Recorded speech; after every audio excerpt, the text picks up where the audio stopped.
করলা কেটে তার মধ্যে সামান্য পরিমাণ লবণ দিয়ে খুব ভালোভাবে মেখে নেব।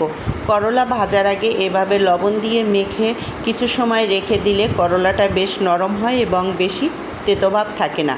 খুব ভালোভাবে লবণ দিয়ে করলাটা মাখা হয়ে গেলে আমি 5 মিনিটের জন্য ঢাকা দিয়ে একপাশে রেখে দেব। এবারে পটলের সাথে হলুদ, লবণ ও সামান্য মরিচের গুঁড়ো দিয়ে ভালো করে মেখে নেব। কড়াইয়ে অল্প তেল গরম করে তাতে পটলগুলো দিয়ে দিব। যেহেতু পটলগুলো আমি ছিলে নিয়েছি তাই ঢাকনা ব্যবহার করব না, তাতে পটলগুলো একদম নরম হয়ে যায় এবং খেতে আমার কাছে খুব বেশি ভালো লাগে না। পটলগুলো আমি উল্টিয়ে দেব। খুব বেশি কিন্তু পটলে কালার আনবো না, বেশ একটা সোনালি ভাব আসলেই আমার পটলগুলো আমি উল্টিয়ে দেব। পটলগুলো উল্টাতে উল্টাতে আমার করলাটা যে মেখে রেখেছিলাম সেই করলাটা ধোয়ার সময় হয়ে গেছে, তাই আমি করলাটাকে আবারও খুব ভালোভাবে কচলিয়ে নিয়েছি। দেখো কেমন একটা সবুজাব পানি বের হয়েছে।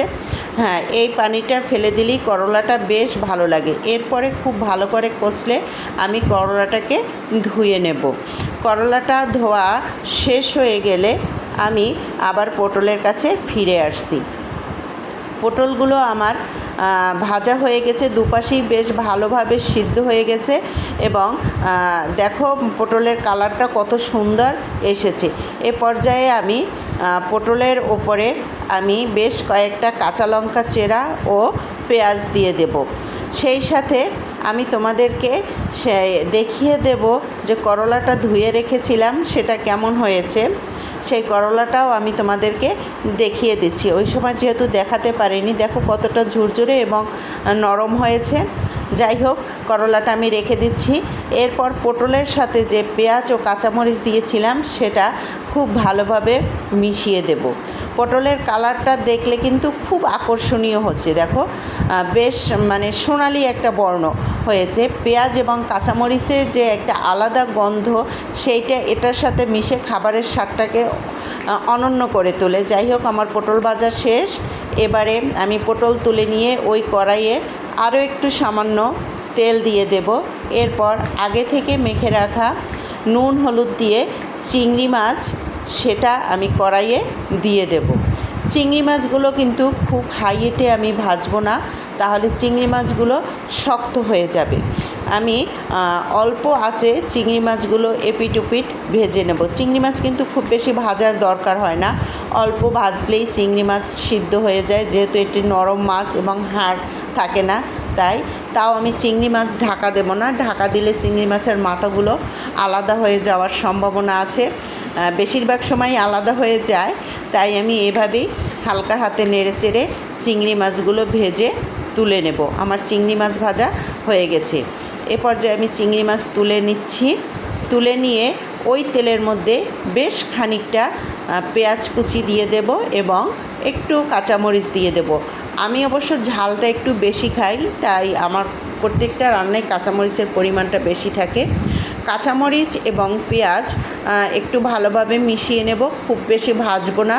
পেঁয়াজটা কাঁচা থাকা অবস্থাতেই সেই ধুয়ে রাখা করলা খুব ভালো করে কিন্তু জল ঝরিয়ে নিয়েছি এবং তার সাথে সামান্য হলুদ ও লবণ দিয়েছি। যেহেতু লবণ দিয়ে আমি বেশি সময় মেখে রেখেছিলাম, তাই এ পর্যায়ে লবণটা একটু বুঝে দিতে হবে।